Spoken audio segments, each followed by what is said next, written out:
el quitamiento de la intercesión continua y la abominación de horror o de desolación.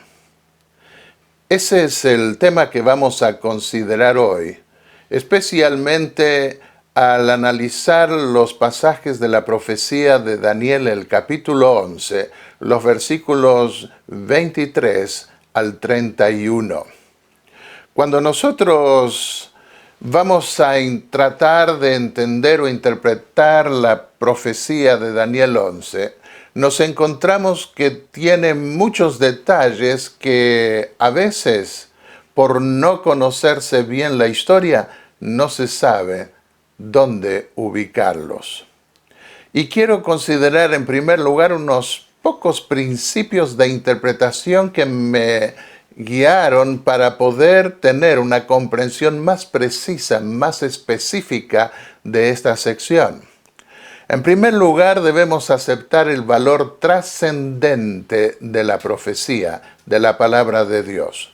Muchos quieren limitar a Dios al punto de determinar que no hay posibilidad de mirar hacia el futuro, sino solo a los días del profeta. Pero no, un Dios tan maravilloso que creó un universo adelantándose a millones y millones de años luz, imposible sacar cálculos humanos. ¿Cómo no iba a poder adelantarse en cada aspecto de la vida y el desarrollo de los seres humanos en este planeta?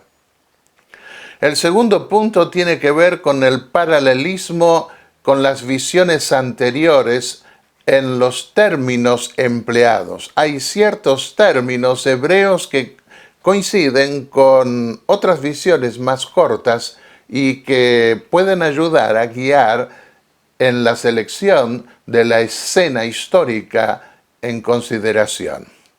En tercer lugar, vemos hechos sobresalientes en la historia del conflicto entre el bien y el mal.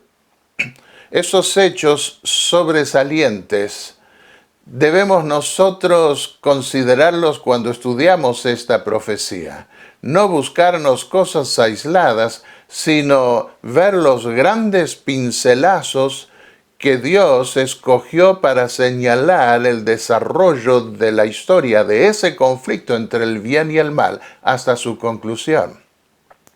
En cuarto lugar, el texto y la historia deben coincidir en todo. Debe fluir la historia con el texto de una manera, si se quiere, cómoda o fácil, no demasiado rebuscada.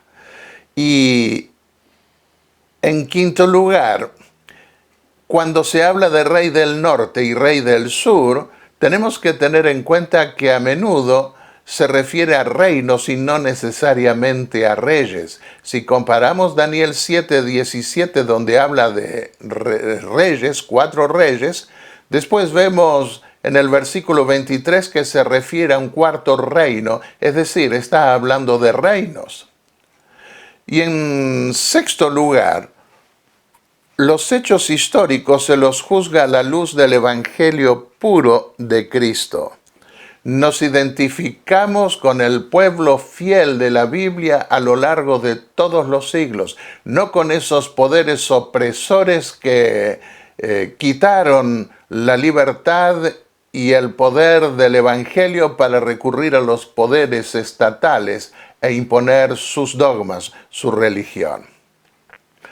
Bueno, recordemos que en el versículo 22 de Daniel 11, el príncipe del pacto iba a ser quebrantado, y eso ocurrió con Roma pagana, el rey del norte.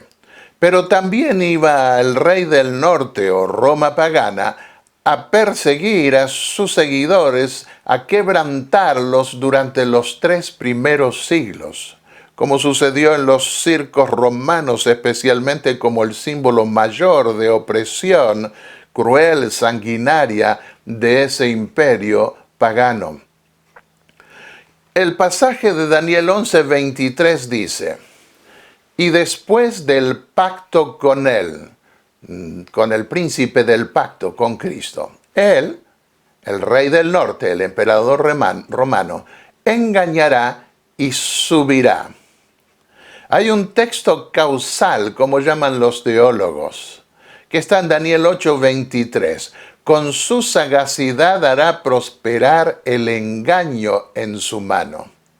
Ahora notemos acá que no dice que el engaño religioso comienza con el papado, como se ha identificado esta parte de la profecía de Daniel 8, sino que prospera con él. Y el texto consecuente es Daniel 11:23. Engañará y subirá. El engaño comienza antes, con la unión del cristianismo con el paganismo. Y al buscar en la historia dónde ubicar entonces esta escena de engaño y todos los detalles que allí se describen, el hecho sobresaliente es el de Constantino, el primer emperador que supuestamente se convirtió al cristianismo, pero que siguió siendo tan pagano como antes. Hubo varios títulos que se aplicó. Vicario de Cristo. En Occidente quieren atribuirle ese título solamente a los papas de Roma en tiempos posteriores. Pero en Oriente los consideraron no solamente a él, sino a los emperadores que lo siguieron como vicarios de Cristo también, el lugar de Cristo. Representante del unigénito Logos, obispo de los obispos. Estos fueron los títulos cristianos que se aplicaron a Constantino.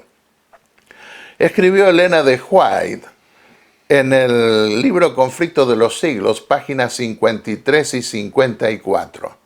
La conversión nominal de Constantino a principios del siglo IV causó gran regocijo y el mundo disfrazado con capa de rectitud se introdujo en la iglesia. Desde entonces la obra de corrupción progresó rápidamente. El paganismo que parecía haber sido vencido vino a ser el vencedor. Su espíritu dominó a la iglesia. Esa avenencia entre el paganismo y el cristianismo dio por resultado el desarrollo del papado. Así que esa actitud de engaño, de confundir a los mismos cristianos y al mundo, con la unión del paganismo y el cristianismo, se iba a desarrollar, iba a prosperar más en la mano del pontífice romano una vez que se librara de los emperadores en la ciudad de Roma y pasara él a ocupar el lugar de esos emperadores. Volvamos a repetir, después del pacto con él, con Cristo, el emperador romano engañará y subirá y saldrá vencedor con poca gente. En otras palabras, a los que pacten con él, con Cristo, Roma, los engañará. Y Constantino engañó a los cristianos fingiendo convertirse al cristianismo. Fue nombrado emperador con pocos hombres hasta que logró vencer a los otros emperadores que formaron la tetrarquía romana en el siglo IV. Al mezclar el cristianismo con el paganismo, Constantino llevó su imperio al apogeo del absolutismo. Requirió un ceremonial riguroso en su corte que destacase el carácter divino del emperador como vicerregente de la deidad. Exigió del pueblo la prosquinesis ante el emperador que ocupaba el lugar de Dios, prosquinesis, que se arrodillase ante el emperador. Y la misma postración que el pueblo practicaba ante los dioses, ahora se iba a aplicarla a Constantino. Para ello, Constantino se vestía de una túnica de oro y se ponía sobre su cabeza una diadema imperial. Todo esto desembocó en el culto híbrido del papado romano, que se sentó en el trono que antes habían ocupado los césares paganos y adoptó sus ceremonias de dignificación imperial. Bueno, sigamos leyendo ahora el versículo 24. Estando la provincia en paz y en abundancia, entrará el emperador romano y hará lo que no hicieron sus padres, ni los padres de sus padres. Se convirtió al cristianismo. Presa y despojos y riquezas repartirá a sus seguidores, y contra las fortalezas formará sus designios, y esto por tiempo. Estando la provincia en paz.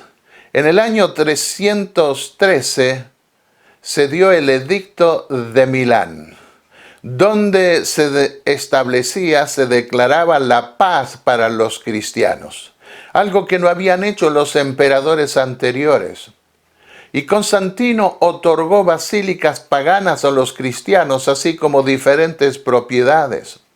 Mientras hizo pactos con los emperadores rivales, trazó planes por cierto tiempo para apoderarse de sus fortalezas. Constantino dio un gran poder a los cristianos, dice Wikipedia, una buena posición social y económica a su organización.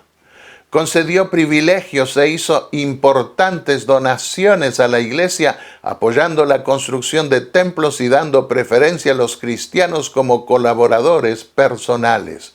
Un periodo de paz para los cristianos que parecía ser beneficioso, pero que terminó siendo una trampa. Este fue el resultado del edicto de Milán. También nos basamos en Wikipedia porque hace una síntesis en esa enciclopedia libre, hace una síntesis magistral de ciertos hechos históricos que nos interesan. Constantino entregó al obispo de Roma Silvestre un palacio romano que había pertenecido a Diocleciano y anteriormente a la familia patricia de los Plaucios Lateranos, con el encargo de construir una basílica de culto cristiano, convirtiéndose en sede catedralicia bajo la advocación del Salvador. Actualmente se la conoce como Basílica de San Juan de Letrán o Laterana. En el año 324 el emperador hizo construir otra basílica en Roma, en el lugar donde, según la tradición cristiana, martirizaron a San Pedro, la colina vaticana que actualmente acoge a la Basílica de San Pedro. En el 326 apoyó financieramente la construcción de la iglesia del Santo Sepulcro en Jerusalén. Tiempos benignos para el cristianismo, tiempos de paz, como decía la profecía. Y pasamos al versículo 25. Incitará su fuerza y su corazón contra el rey del sur con un gran ejército. Tenemos primero que ubicarnos en la tetrarquía imperial romana que se dio ese día, en esos días, donde gobernaban 4 emperadores: Constantino en el occidente, Maxentius en Italia, Licinio en la Tracia y Maximinos en el sureste, en Egipto. Dice: incitará su fuerza y su corazón contra el rey del sur con un gran ejército. Acá podemos ver, hoy diríamos noroeste y sureste. También dicen hoy occidente y oriente. Cuando repasamos la historia de los griegos, de Alejandro Magno, cuando él murió, también se dividió el imperio en 4. No se lo llama tetrarquía, que yo sepa, pero de los 4 quedaron igualmente 2, como después iba a ocurrir con esa tetrarquía romana. Y acá vemos otra vez, hoy diríamos el sur, Ptolomeo suroeste, y Seleuco al norte diríamos noreste. Así se dividen estos dos reinos sobresalientes. Pero volvamos ahora al caso de Roma. De los 4 emperadores quedaron 2. En el noroeste, Constantino I, emperador de Occidente. Y en el sureste, Licinio, emperador de Oriente. Cuando Daniel 11 habla de la división de norte y sur, pone el énfasis en 2 poderes rivales. De manera que de los 4 emperadores de esa tetrarquía quedaron 2 y finalmente iba a quedar 1. Cuando consideramos los términos bíblicos, vemos también que a Babilonia la llaman el reino del norte y a Egipto el reino del sur, pero si como miramos en este mapa, está también al oriente o al este, en el caso de Babilonia, y al oeste, en el caso de Egipto. Se lo llama, sin embargo, rey del norte o rey del sur. Eso lo veremos después en la última parte de nuestro estudio sobre Daniel 11. Occidente, al norte, Constantino Augusto.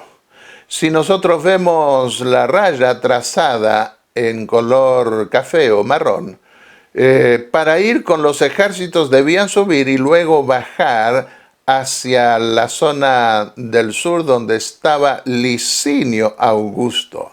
Había 2 Augustos emperadores. Y sigue diciendo el texto profético, Daniel 11:25. Incitará su fuerza y su corazón contra el rey del sur con un gran ejército. Prestemos atención, habla de un gran ejército. Y el rey del sur movilizará para la guerra un ejército muy grande y poderoso. Otra vez, prestemos atención, un ejército muy grande y poderoso, pero no podrá resistir porque se complotarán contra él. Triunfará el rey del norte, Constantino, sobre Licinio. Aquí se hace referencia a la guerra entre Constantino en el norte, con capital en la ciudad de Roma, y Licinio en el sur, en la Tracia y Egipto. Y esa guerra consistió en intentar quedarse con todo el imperio. Prestemos atención, un ejército muy grande y poderoso. Miremos lo que dice Wikipedia sobre Constantino I. Los ejércitos implicados fueron tan grandes que no se tiene constancia en Europa de una movilización similar al menos hasta el siglo XIV, 1000 años después. Licinio, ayudado por mercenarios godos, representaba el pasado y la antigua fe del paganismo. Constantino y sus francos marcharon bajo el estandarte cristiano del Lábaro y ambos bandos concibieron el enfrentamiento como una lucha entre religiones, entre el paganismo puro y el cristianismo mezclado con paganismo. Supuestamente rebasados en número, aunque enaltecidos por su celo religioso, el ejército de Constantino resultó finalmente victorioso. Y pasemos al siguiente versículo, Daniel 11:26. Allí dice: aún los que comen su pan de la porción del rey del sur, le destruirán, y su ejército será destruido, y caerán muchos muertos. Los historiadores destacan la cantidad impresionante de muertos en esas batallas. Las masacres impresionantes de Constantino no lo muestran como un hombre convertido al cristianismo. Bueno, aquí me encontré con un punto que me hizo trastabillar en mi investigación histórica. Porque dice que los que comen de su pan le destruirán. Pero los textos históricos dicen que fue Constantino el que mandó matar a Licinio. ¿Y cómo podemos entender entonces que los que comen de su pan le destruirán? Así que yo me dije, bueno, pero ¿quiénes ejecutaron esa orden de Constantino? Y comencé a investigar y no podía encontrar.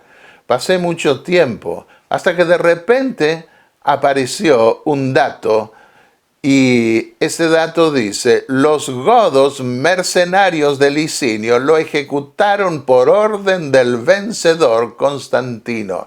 Lo mandó matar por los mismos que se alimentaban del rey, a quienes el rey les pagaba para complotarse contra Constantino.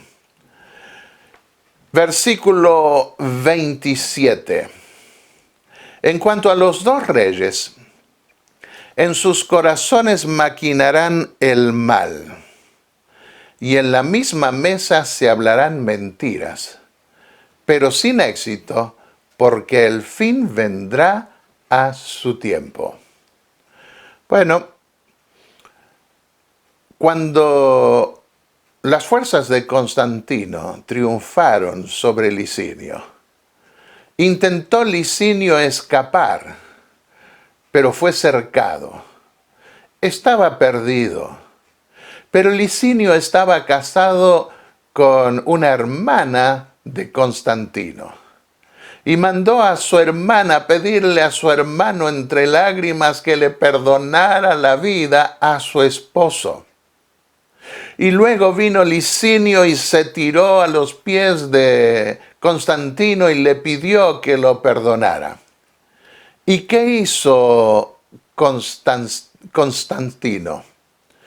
Después de rendirse, siendo cuñado de su rival, nos dice la historia que Licinio fue admitido a la mesa de Constantino. Las mismas palabras de Daniel 11:27. En la misma mesa se hablarán mentiras. Porque por un lado Constantino seguía pensando cómo deshacerse de él y Licinio cómo lograr rebelarse otra vez. Hasta que finalmente Constantino buscó sacárselo de encima, confinándolo a una cárcel domiciliaria en Tesalónica. Allí Licinio intentó rebelarse, buscando congraciarse otra vez con los godos. Constantino lo supo y lo mandó ejecutar por sus mismos mercenarios. Juan de Mariana, Historia General de España, en 1840, página 295. Allí fue que lo encontré y después pude invocar en internet palabras más precisas que me permitiesen llegar a esa fuente antigua. La atención del imperio después de esto se mueve hacia el norte otra vez. Dice el versículo 28, y volverá a su tierra con un gran botín, pero pondrá su corazón contra el pacto santo, actuará contra éste y volverá a su tierra. Así que el rey del norte, que representa el reino del norte, el imperio, que había ido al sur y se había establecido en Constantinopla, ahora se mueve hacia el norte. En febrero del año 360, la tropa y oficiales aclamaron emperador de Occidente a Juliano, desligándose de Constancio II. Tuvo la suerte de que le llegara un comunicado anunciándole la repentina muerte de Constancio II y la cesión testamentaria del poder imperial a Juliano II, y se convirtió así en el único Augusto del imperio. Decía el versículo 28, volverá a su tierra, al norte de donde salió, con un gran botín, porque triunfó. Pero pondrá su corazón contra el pacto santo, actuará contra éste y volverá a su tierra. ¿Cómo se llamó a Juliano? Se lo llamó Juliano el Apóstata, porque Juliano fue el último emperador netamente pagano que trató de debilitar el cristianismo y fortalecer el paganismo. Fue tal vez el más culto de los emperadores en cuanto al conocimiento de la literatura y los principios de la Roma pagana. Constantino, recordemos, había fundado Constantinopla como la nueva Roma y dividió su imperio con sus 3 hijos. Juliano el Apóstata fue sobrino de Constantino, pero fue nombrado emperador al norte de Occidente. Luego murió Constancio, quien reinaba en Constantinopla, dejando como único sucesor del imperio otra vez unificado a Juliano. Las guerras victoriosas de Juliano se dieron en el norte del imperio occidental contra los alamanes y contra los francos. Y Juliano el Apóstata fue el último emperador abiertamente pagano. Apoyó el paganismo en desmedro del cristianismo. Leamos lo que dicen los historiadores. Juliano el Apóstata obligó a la iglesia cristiana a devolver las riquezas o multas equivalentes saqueadas de los templos paganos después de que la religión cristiana fuera legitimizada por Constantino. Apoyó la restauración de la antigua fe romana basada en el politeísmo. Sus leyes apuntaban contra los cristianos ricos y educados, y su objetivo era expulsar a la religión de las clases gobernantes del imperio. Juliano redujo la influencia de los obispos cristianos en los cargos públicos. Las tierras tomadas por la iglesia debían ser devueltas a sus dueños originales, y los obispos perdieron el privilegio de viajar gratis a expensas del Estado. Y ahora pasamos a una nueva escena, el versículo 29. En el tiempo señalado, volverá el rey del norte e irá hacia el sur.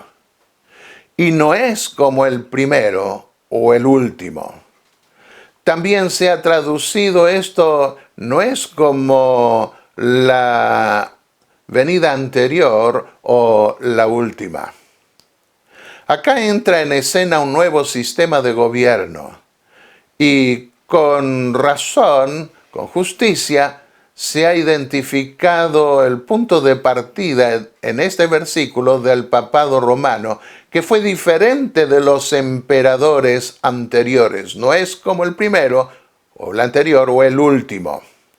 Y en el tiempo señalado, fue el año 533 y 538, cuando comienza el período de predominio del obispo de Roma de los pontífices romanos, que iba a durar 1260 años hasta 1798. No es nuestro objetivo tratar ese aspecto de la profecía en lo que respecta a los datos fechados. Eso lo hicimos en otras conferencias.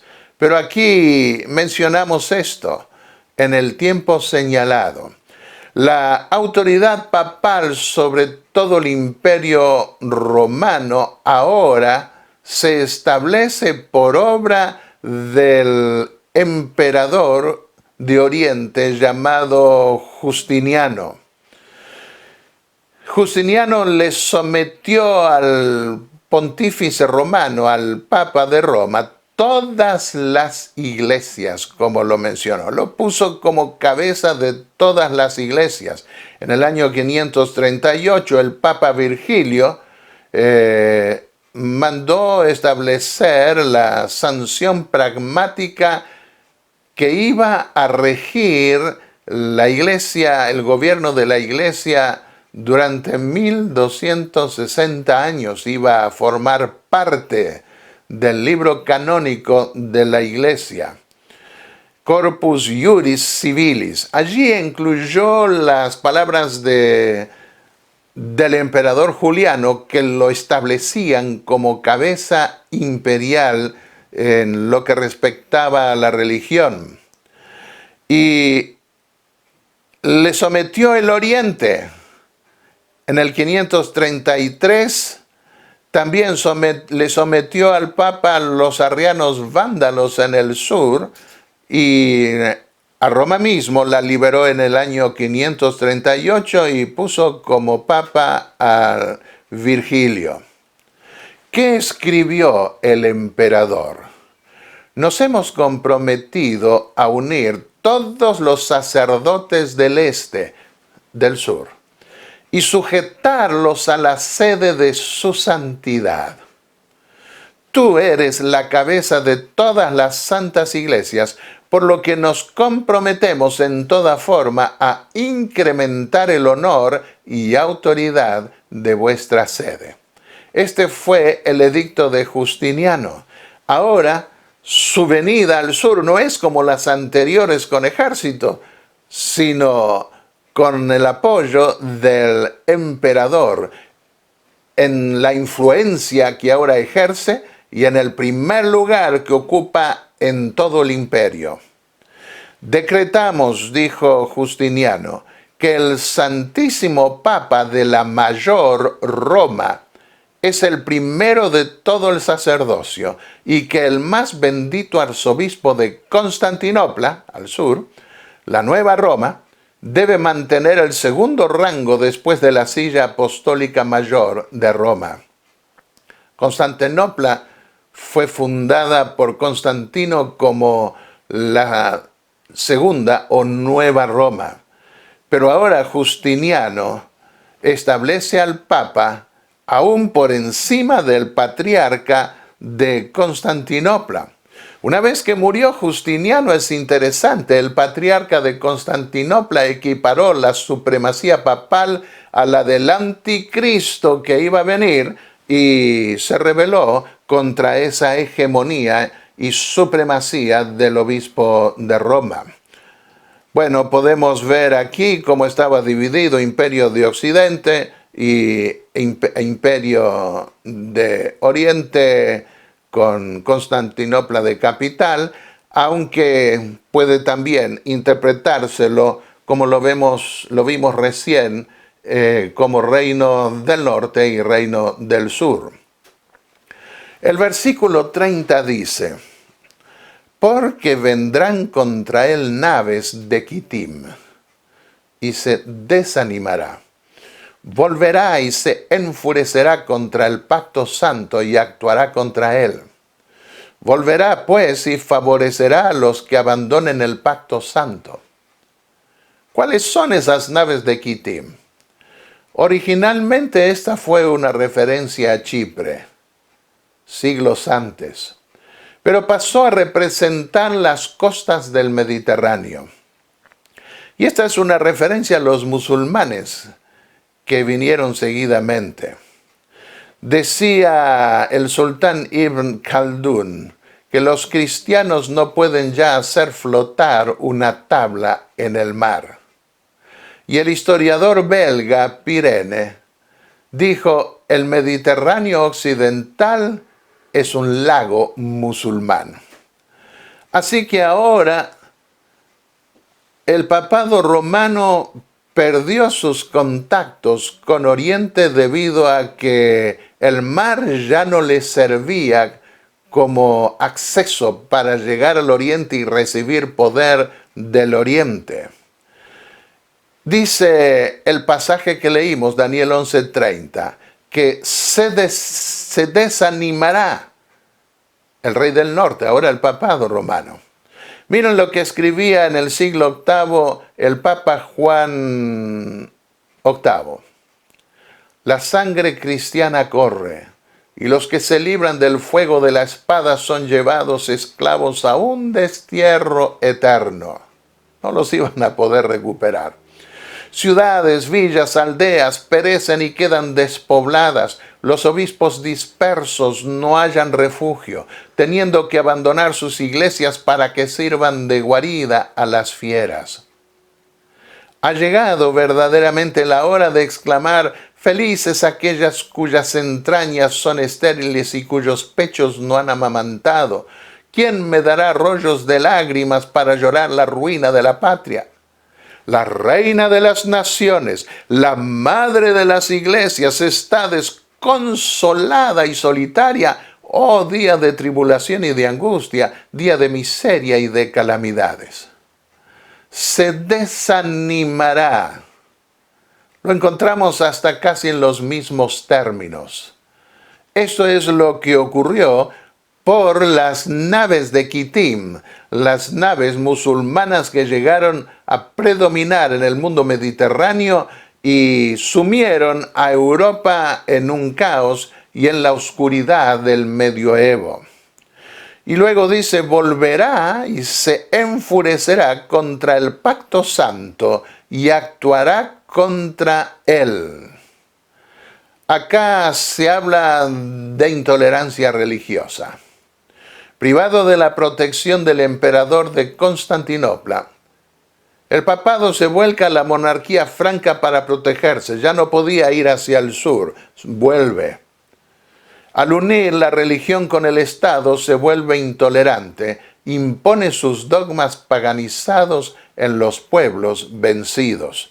Se fue de Roma hacia el norte pidiéndole a los francos que la protegiera de musulmanes, y la historia cuenta cómo los francos trataron de salvar la civilización occidental de la invasión musulmana en numerosas guerras que se dieron con los árabes en aquellos días.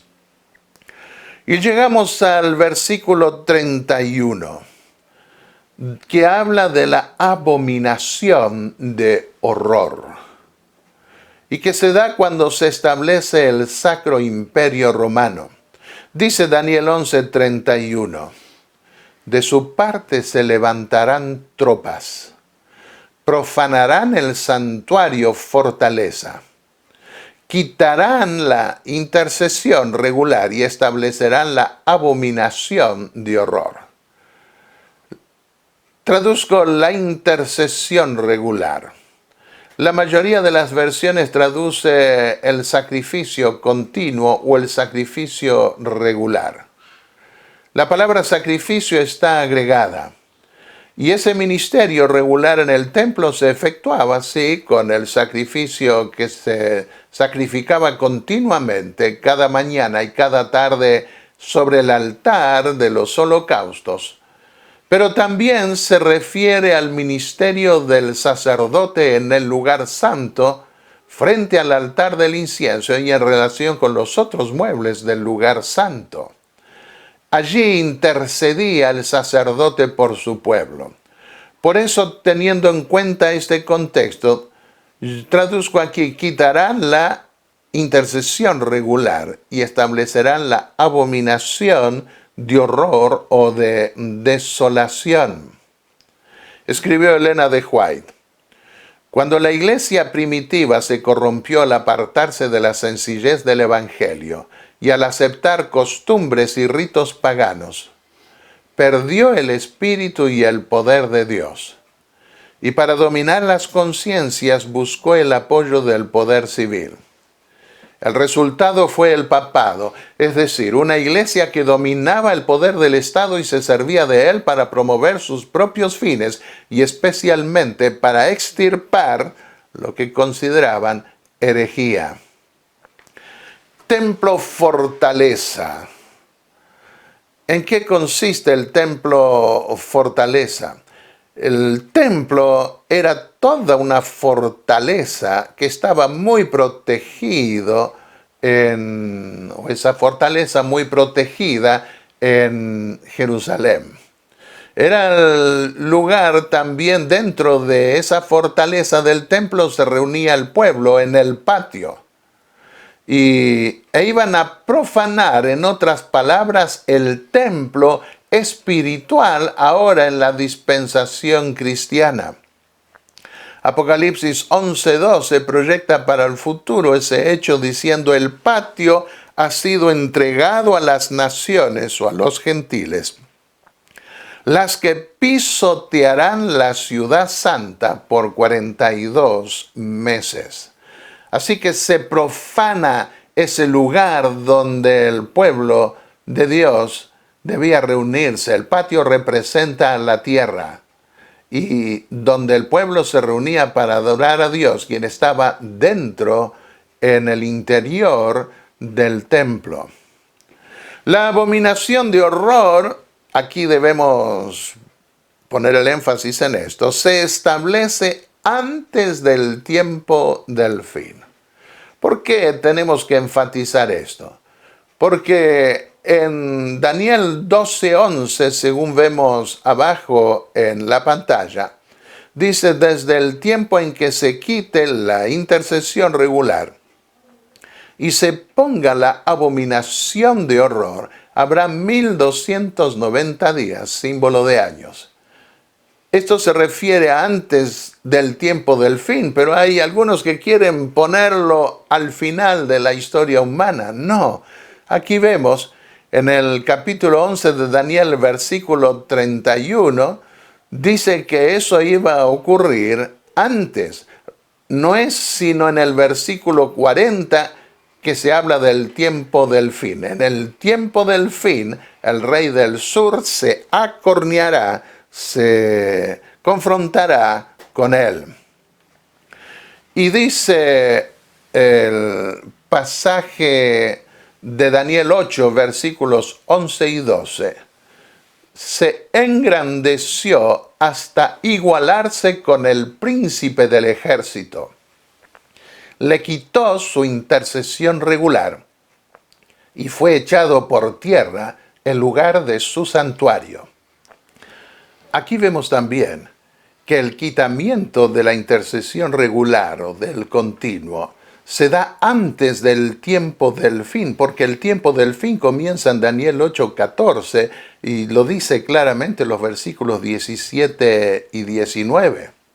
Ese quitamiento del continuo se da hasta que llega a la época, después los datos los dará más específicos el capítulo 12, pero hasta que llega el momento del tiempo del fin, en donde se debía purificar el templo.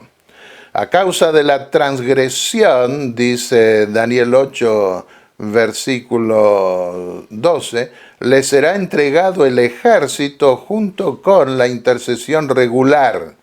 Versículos 11 y 12. Arrojará por tierra la verdad. Veamos la proyección apocalíptica del santuario que ahora se cumple en la nueva dispensación. En el lugar santo había una intercesión diaria, regular, continua. Y en el lugar santísimo había una intercesión final que se daría en el tiempo del fin con el juicio final. Y en la tierra hay un poder, es el obispo de Roma, que quita la intercesión regular y la reemplaza por la abominación de horror. La intercesión regular en el lugar santo del templo celestial se extiende hasta la purificación del santuario en el lugar santísimo en el tiempo del fin.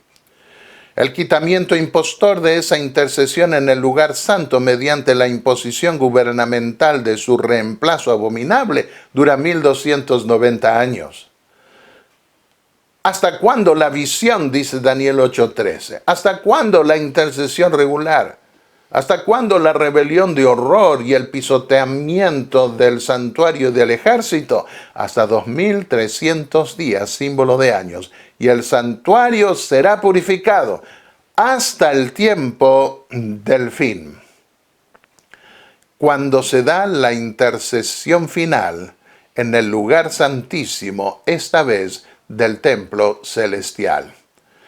Así que vemos una intercesión regular en el lugar santo y una intercesión final en el lugar santísimo. Y vamos al Apocalipsis y encontramos que en el quinto sello, no el último ni el primero, estamos en la Edad Media. Apocalipsis 6, 9 al 10 nos dice: vi bajo el altar las almas de los que habían sido muertos por causa de la palabra de Dios y el testimonio que tenían. En los días del apóstol Juan, los judíos hablaban de los que habían muerto bajo el altar. Se referían al altar del incienso celestial. Los judíos creían en un santuario celestial, como lo enseña la Biblia. Y aquí vemos que este gran periodo de tribulación está ligado al lugar santo. ¿Qué significa abominación? Abominación significa idolatría detestable, a menudo relacionada con su culto en el templo. Dice Deuteronomio 29, 17. Sus abominaciones, dice Dios, y los ídolos de madera y de piedra, de plata y de oro. Tiene que ver entonces con la idolatría, pero una idolatría que a la vista de Dios es horrenda, es detestable. Ezequiel 11, 21. Su corazón va detrás de sus cosas detestables y abominaciones. Ezequiel 5:11. Ustedes han profanado mi santuario con todos sus ídolos detestables y con todas sus abominaciones. Profanará el santuario con ídolos también, con esas abominaciones. Ezequiel 20:30. Se contaminarán a la manera de sus padres y se prostituirán tras sus abominaciones. Shomem. Acá vemos Shomem, Sikus o Sikusim, horror, desolación, abominación de horror junto con la palabra abominación. Daniel 8:27 dice: estaba espantado Shomem por la visión de las rebeliones o abominaciones en el templo de Dios. Horrorizado se refiere a un horrible estupor. Rasgué mi vestido, dijo Esdras 9:3, y mi manto, y arranqué pelo de mi cabeza y de mi barba, y me senté angustiado en extremo, conmocionado, devastado. Otro pasaje, Levítico 26:31. Dejaré en ruinas vuestras ciudades, desolaré, Shomem, vuestros santuarios, y no oleré vuestros suaves aromas. Tiene que ver con lugares desolados, arruinados, destruidos. Se trata de una idolatría horrenda, detestable, que produce desolación y destrucción. La primera abominación que encontramos iba a ser una parábola de la futura abominación del papado. Tuvo que ver con la destrucción de Jerusalén, pero más que con la destrucción de Jerusalén, con los estandartes idolátricos de los soldados paganos en suelo sagrado.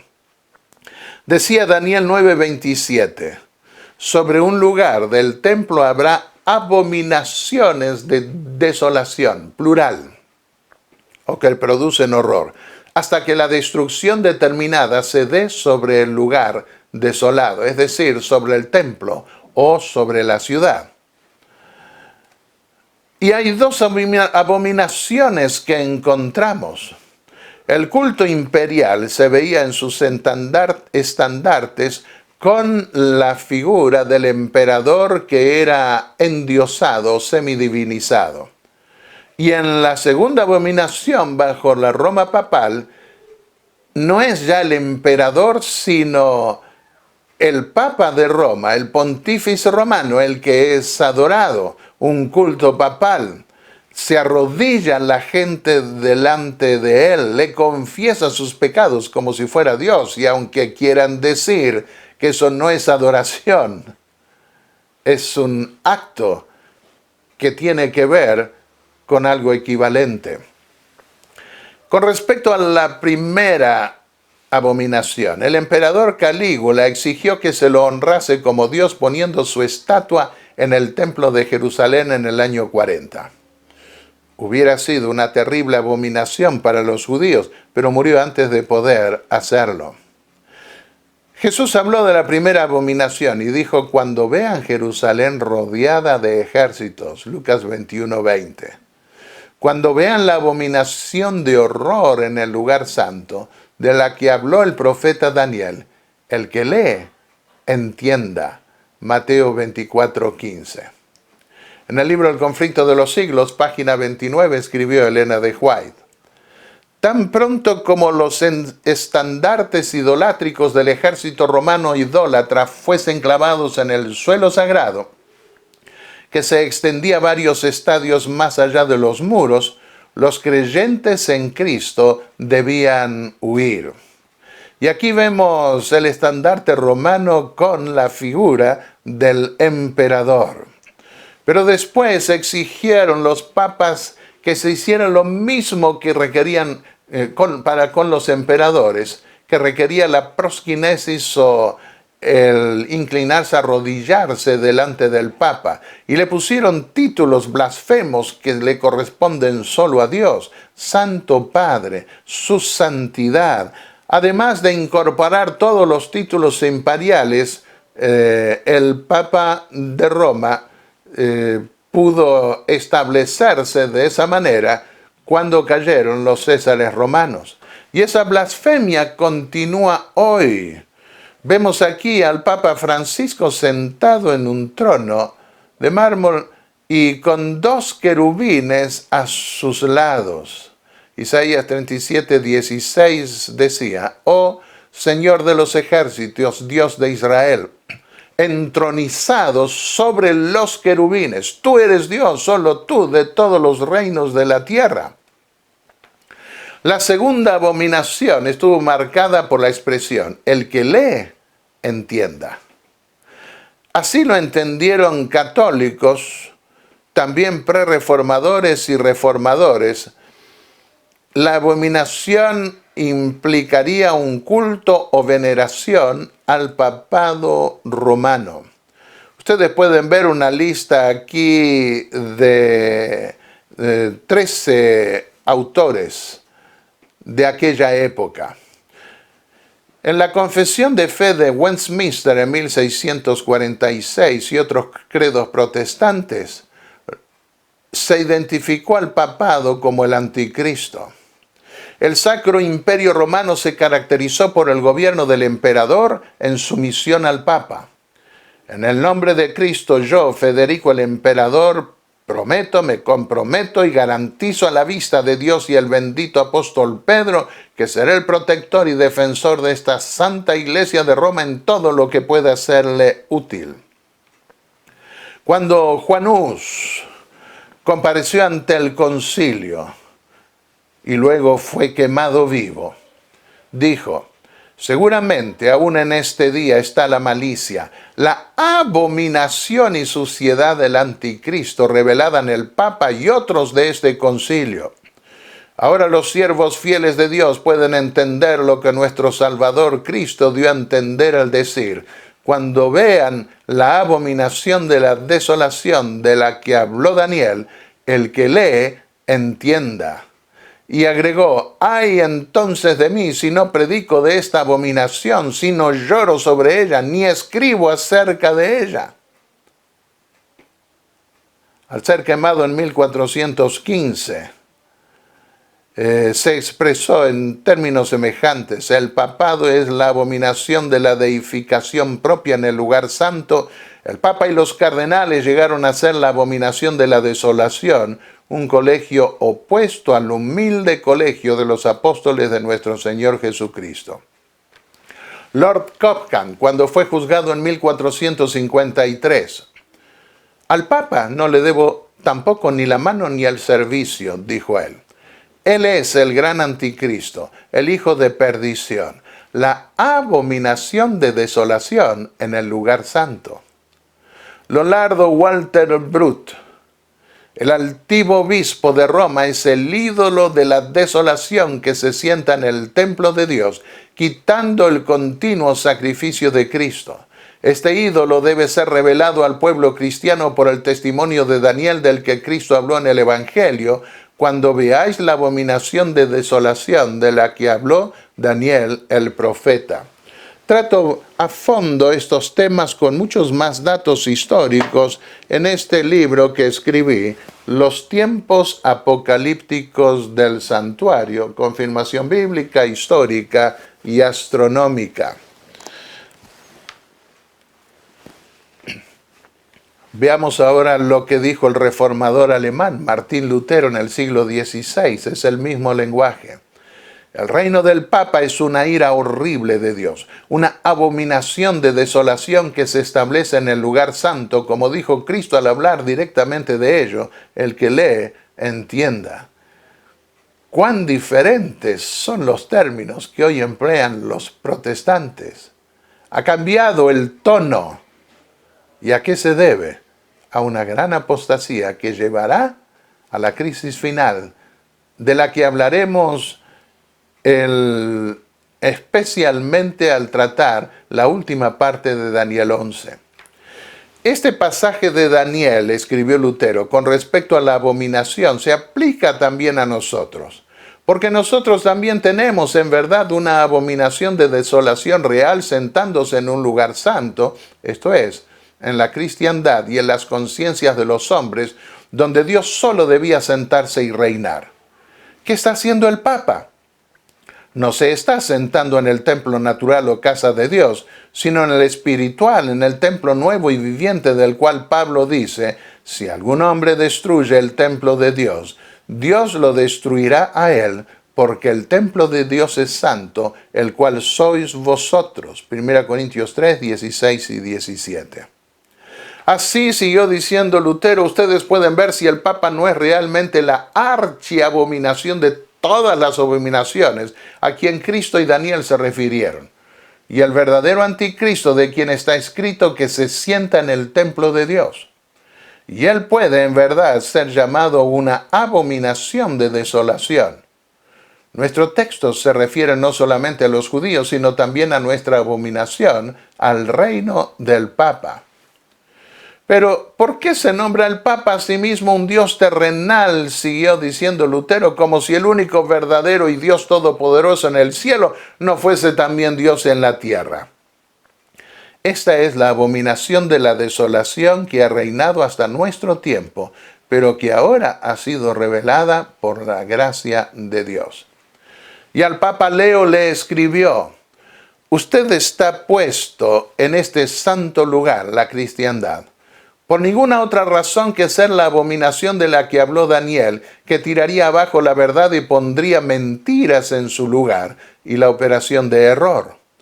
Por esto y no otra cosa llegó a ser el asiento del anticristo.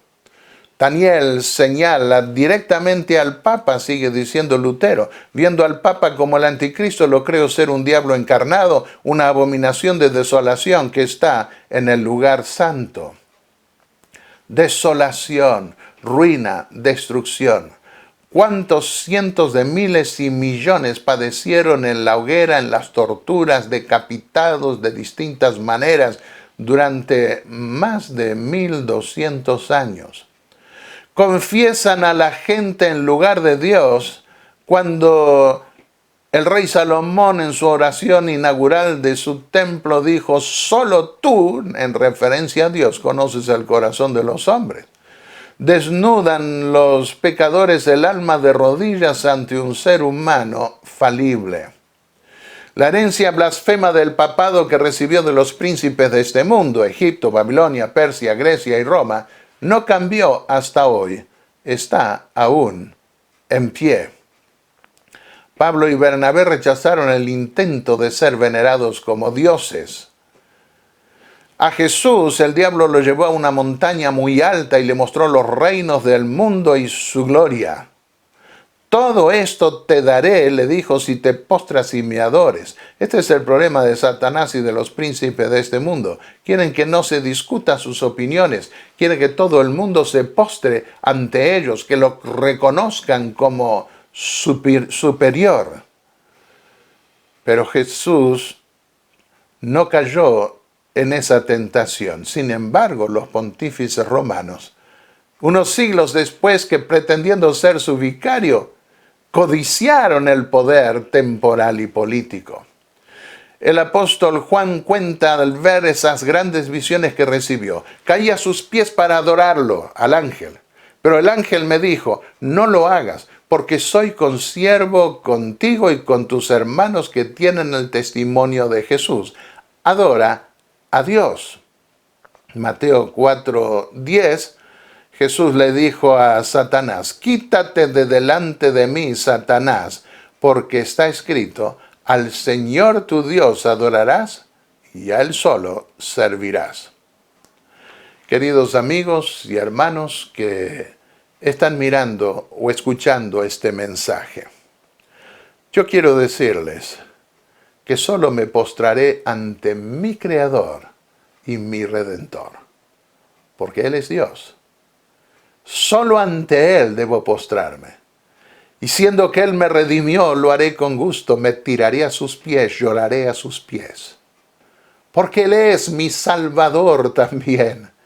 La fortaleza divina que Él vino a compartir conmigo, yo podré salir más que vencedores.